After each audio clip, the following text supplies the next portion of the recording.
Hello and welcome to episode 4 of Diary of a Folk Witch. My name is Zanna and I am a practicing priestess, doula and animistic folk witch living in Lancashire. Here I will share with you a blend of essays and diary entries that allow you to peer into the very real world of a modern practicing, traditional style folk witch and wise woman. You are invited into my innermost world of actual everyday living witchcraft. Everything from folklore to foraging, herbalism to urban homesteading, divination, spiritual practice and more. I don't niche down here, you see it all. Because I'm not just a witch when I'm performing workings, it's in every area of my life. And you get to share that with me. Diaries are supposed to be places where we document our deepest secrets, but I believe some secrets are worth sharing. So let me share my life with you.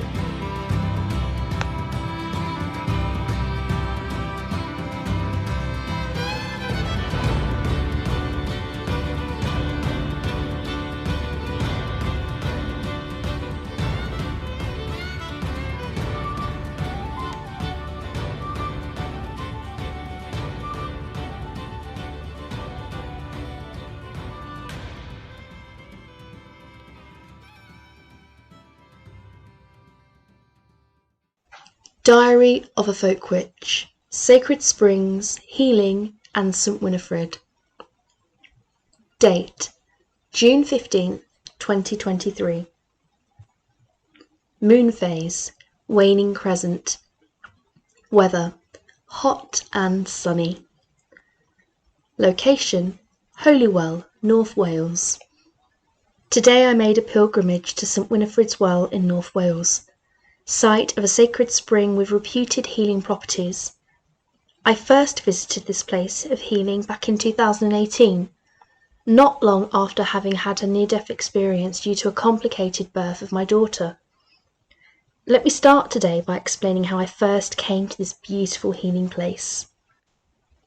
Not only was I suffering from untreated pneumonia because a local GP had incorrectly said there was nothing wrong with me, but my maternity unit had also missed a condition called polyhydramnios and had placed all of my concerns regarding reduced fetal movement down to anxiety. Unfortunately, due to this lack of medical care, I ended up going into premature labour and spending the first 10 days of my daughter's life away from her while I battled pneumonia, blood loss and a severe case of sepsis.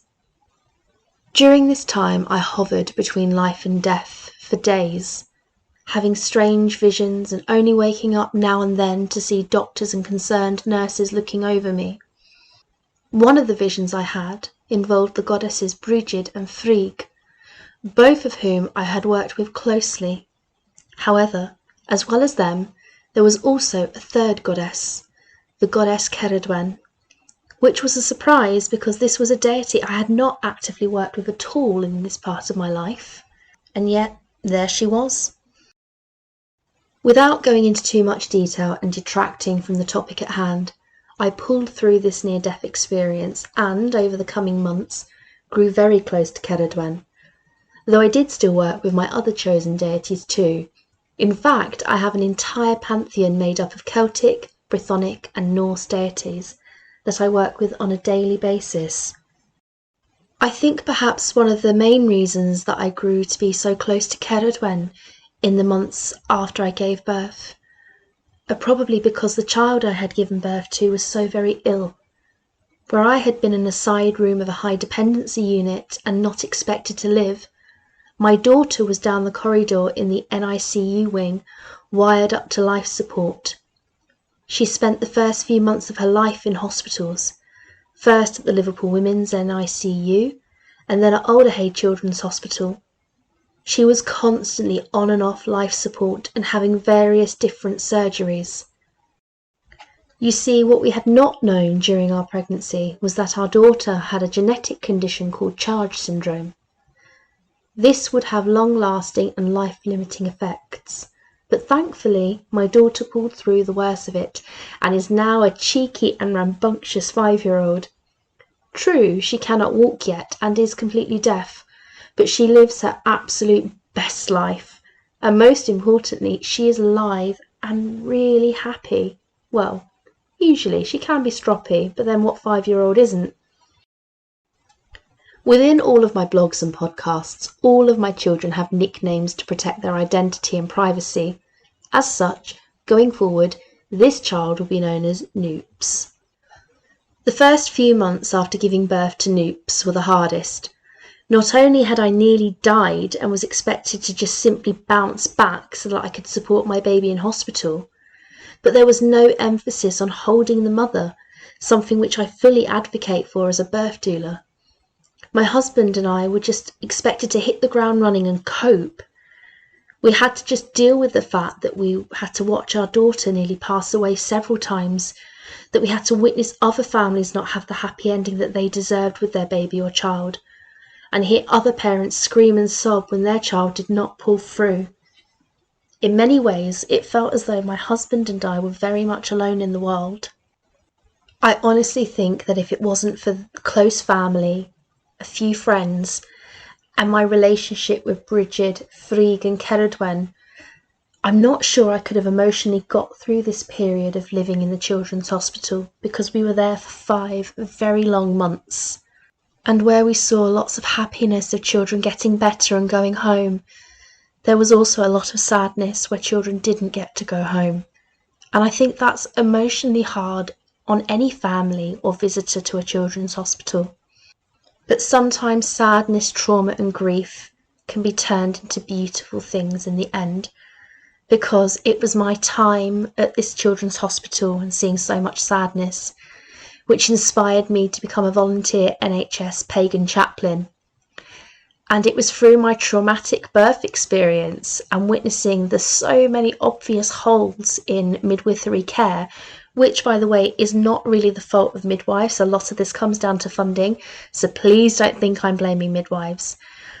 But my trauma ended up resulting in me becoming a birth doula so that I could hold the mother the way that I had not been held when I went through a traumatic birth.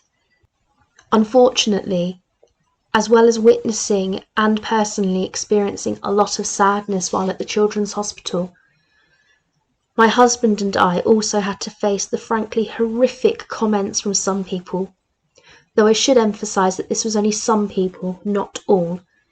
Comments such as, "Oh, it's a shame she's disabled. She looks a bit special, doesn't she?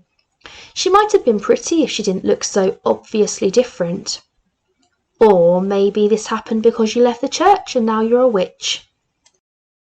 The fact that somebody thought it was perfectly okay to bring God into the equation, and that somehow my spiritual practice of witchcraft may have made my daughter ill, infuriated me. I felt an anger boil within me that bubbled like liquid lava. But having just experienced a huge trauma, I kept this rage bottled up for fear that it may erupt and take over me. It was during this time that Ceridwen drew close once again. She appeared in dreams and journeyings. She told me of how she could understand my pain and fury, that she knew what it was like to have a child that was perfect in her eyes, and yet treated so disdainfully by others. Yes, even I could draw parallels between myself and Ceridwen, and her son, and my daughter Noops. But there was one marked difference. Ceridwen sought to change and better her son through the magic of the Arwen, so that others would see past his physical appearance. As a mother, this held no interest for me. I do not judge the goddess for her doing what many other mothers would yearn to do, to somehow fix what was seen to be broken from a medical and societal viewpoint, so that her child could live a normative life. But at the same time, I could not completely relate. After all, what is normal? I'm not even sure it really exists. The older I get, the more I believe that normality is both an illusion and a confinement. To me, my daughter was perfect, and I wouldn't change anything about her. It was only a few bad eggs in society that were nasty and judgmental. If I could change others through magic and ritual alone, it would be the bullies and not my daughter. There is a ridiculous and ableist notion held within society that those with disability cannot live happy and fulfilling lives, or that they cannot contribute towards society. This is nonsense, and it really infuriates me. Those who are not typical are very often able, just in different ways. This belief that those with disability are somehow less than is almost Aryan in its beliefs, and something we should all be very wary of because it's dangerous. When my daughter was finally discharged from hospital at the age of 5 months, we were able to go home and enjoy her.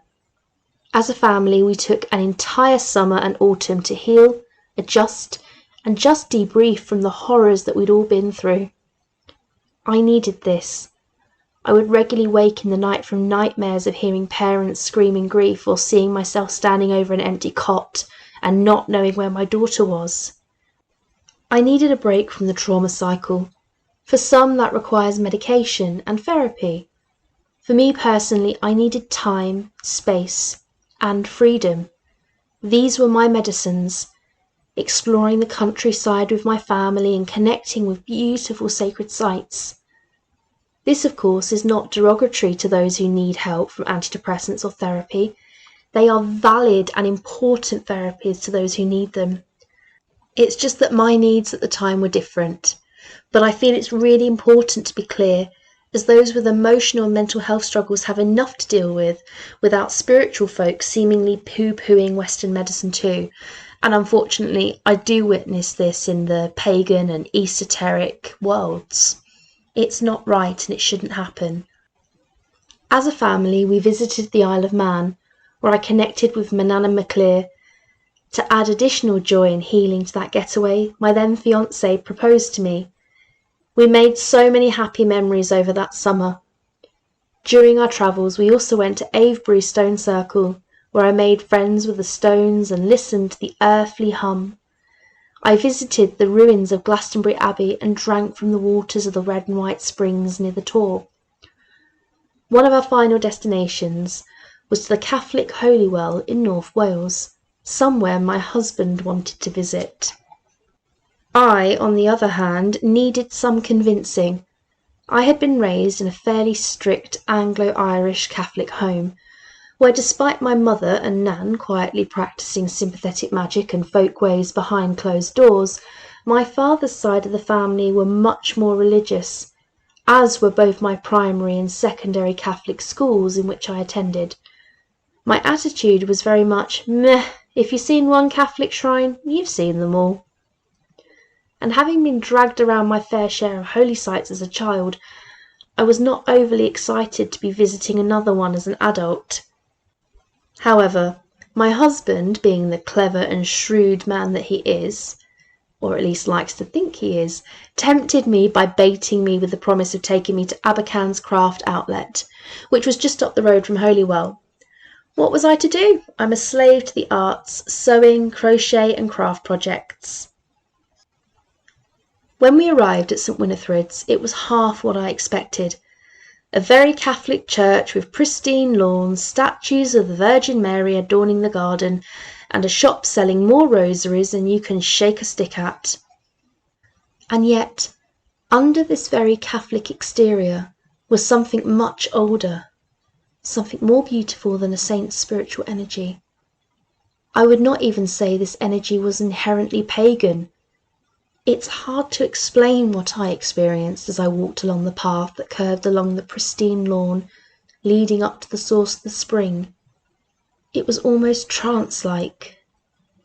I was fully aware and conscious of myself and my physical surroundings, and yet I felt the unmistakable pull of earth energy and spirit beckon me forward.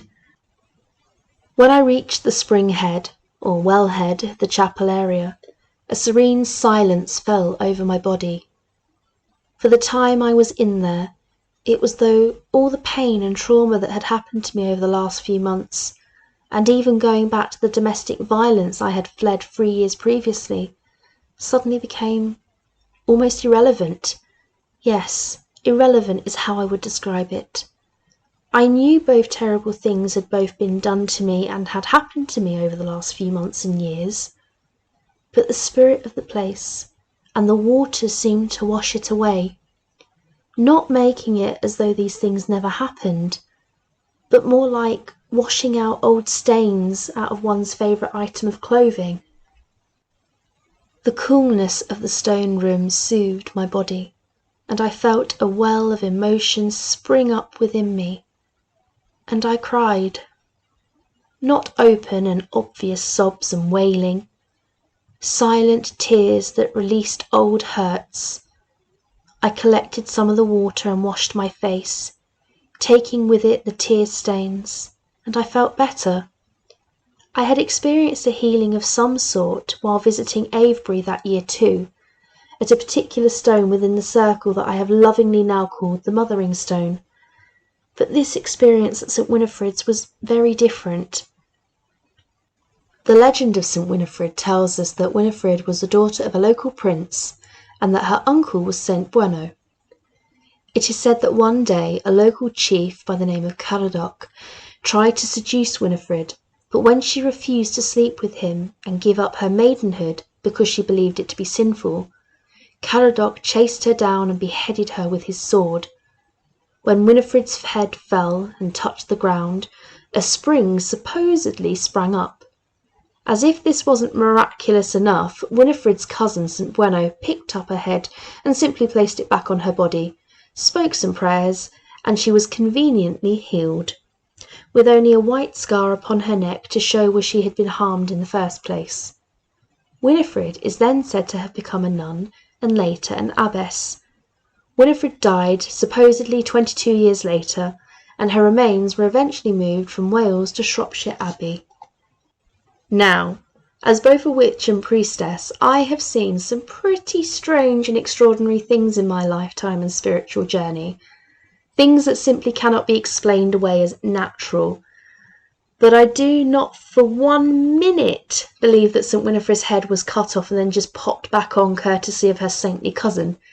That to me sounds like typical Christian propaganda, especially as I'm well aware of the Catholic Church's predilection for claiming older sites held sacred by pagan, Celtic and Brythonic peoples.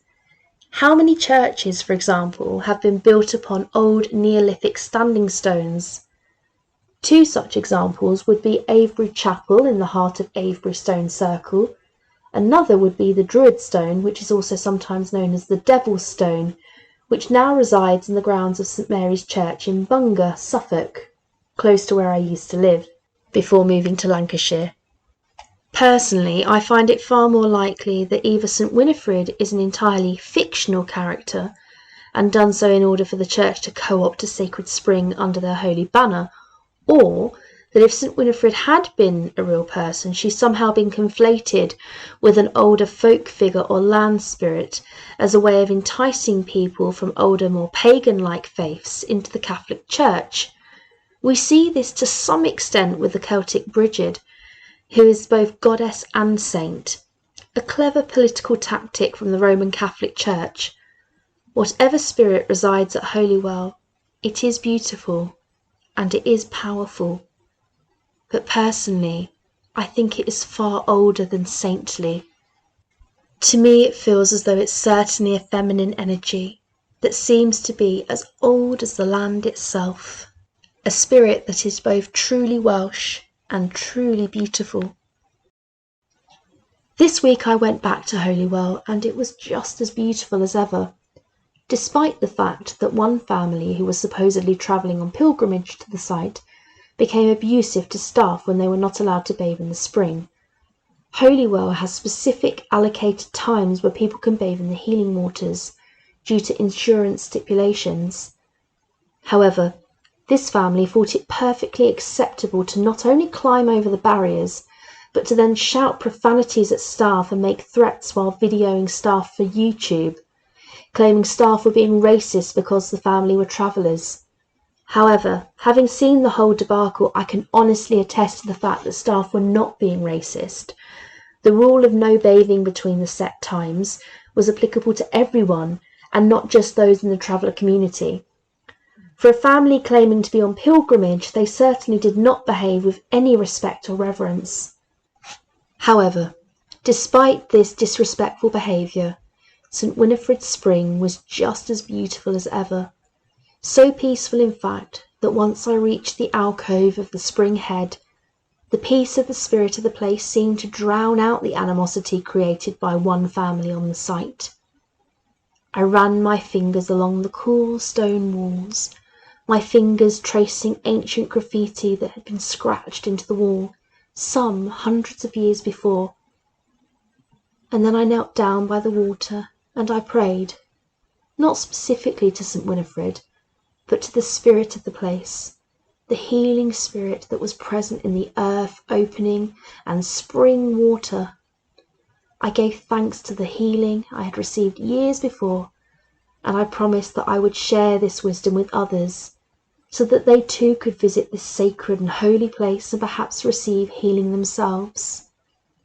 I washed my hands at the spring tap and whispered, "May my hands be cleansed of all that binds me, and I journey forward in my wise woman crafts. May my hands be used in community service and healing." Next, I scooped up the water in both hands and washed my brow. May my mind always be open to learning. As I learn to become a medical herbalist, may my mind absorb all learnings and teachings, and remember them too, so that I can help others as well as myself. Finally, I took off my sandals, filled my water bottle with the spring water, and poured it over my feet. I cleansed my feet of all the things that may have been holding me back in life, or caused me to trip and stumble. I am now free. May I always walk a path of peace, kindness, and integrity. And should I ever take a wrong turn, may my feet always guide me back to centre again. This simple act of prayer and sympathetic magic was extremely powerful. I came away feeling lighter. I would not say that I was particularly stressed that day, but my time at Holywell did leave me feeling happier and cleansed.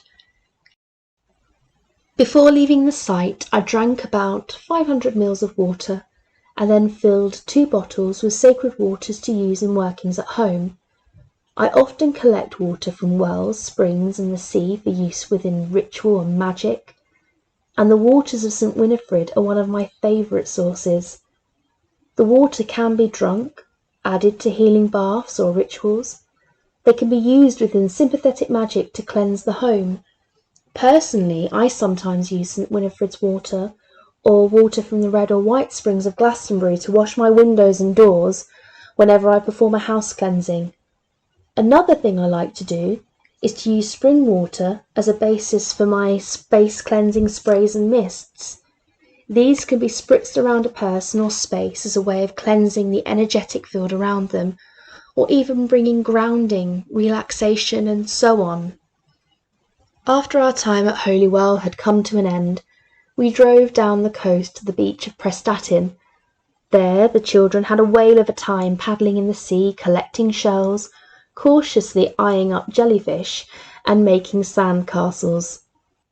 I, on the other hand, mostly stayed in the beach tent with our 7-month-old son, sheltering him from the hot sun. I still found time to collect some shells though.